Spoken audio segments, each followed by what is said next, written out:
BAM Radio Network. One of the first big things that music does is it helps kids focus and concentrate, not just in the classroom, but in life. For every year that kids spend in art, their SAT scores go up.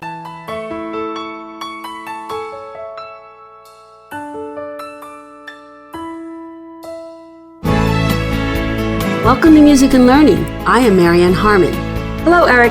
You've authored many books on the brain and their wonderful resources. The one we want to focus on today is my favorite, Music with the Brain in Mind. As a music teacher, I believe that if more parents were aware of what's happening in the brain with music and because of music, they wouldn't let the programs get cut from our schools. So what I'd like you to do is share your thoughts on that and why music is such an important part of school curriculum. I think the first thing to understand is that there is a difference between hearing music and playing music in terms of brain development. There are plenty of benefits for kids in a classroom hearing music. In other words, just hearing it can alter their emotional state, and that's worth a lot in school. Now, let's get to the good stuff, which is actually playing music. When you learn to play a music, it requires some changes in the brain, and every one of these changes are good. For example, if kids get involved with learning to play a musical instrument, they learn two things. One is the ability to focus on something for an extended length of time. But the other thing is they learn to be able to suppress or exclude other outside distractors and influence. So I'd say one of the first big things that music does is it helps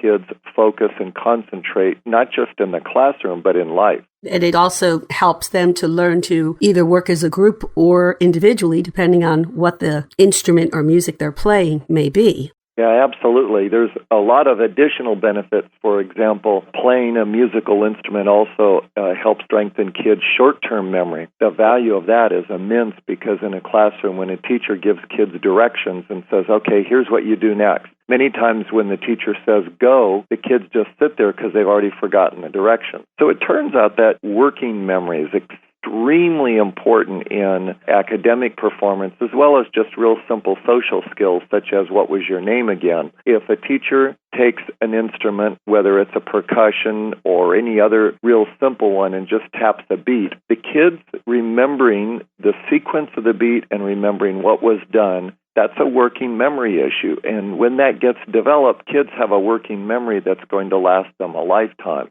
Your book did come out, I believe, in 2000, and you had the statistics on the math scores and the language scores on SATs. I would like you to take some time and share about how those statistics were so impressive. And then I was wondering if since then they have changed.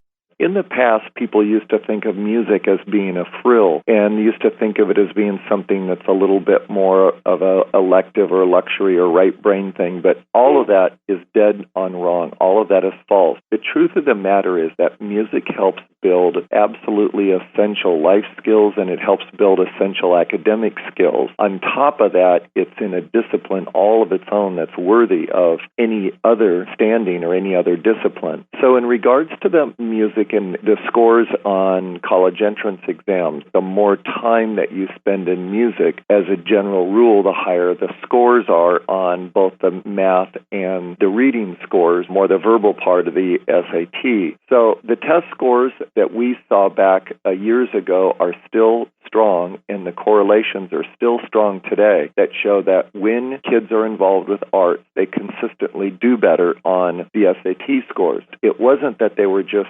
self-selected and they showed up and automatically got a high test score. What it shows is that every year of exposure to music increases their SAT score, which is suggesting that it doesn't matter whether they're low income, middle income, or upper income, that it is the time spent in art which is most strongly correlated with the higher college entrance scores.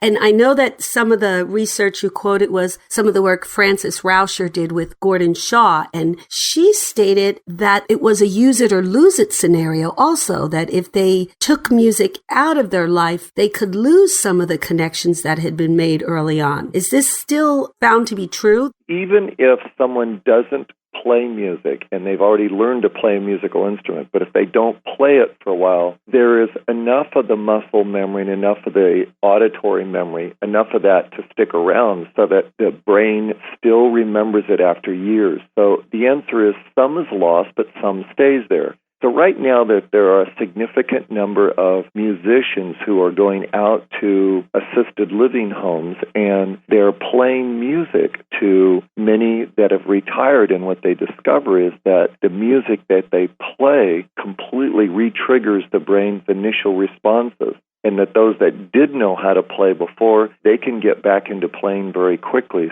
In your book, you have this quote, "The more educators use music to assist in the learning of other materials, the more quickly and accurately the materials will become embedded." If you could take a moment and explain about how it helps it to become better embedded in the brain.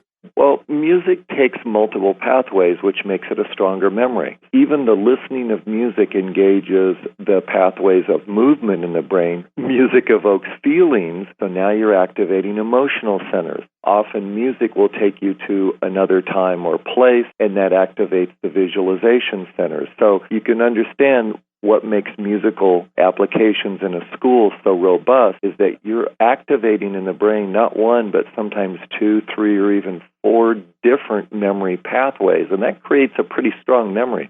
A lot of people were becoming discouraged after the whole Mozart Effect book came out, and people were given a little bit of misrepresentation, and they were starting to push music aside again. But would you say that now we might be getting through to people finally, or do you still think we have a very long way to go? Skeptics will always look for just one bit of evidence and then try to generalize that.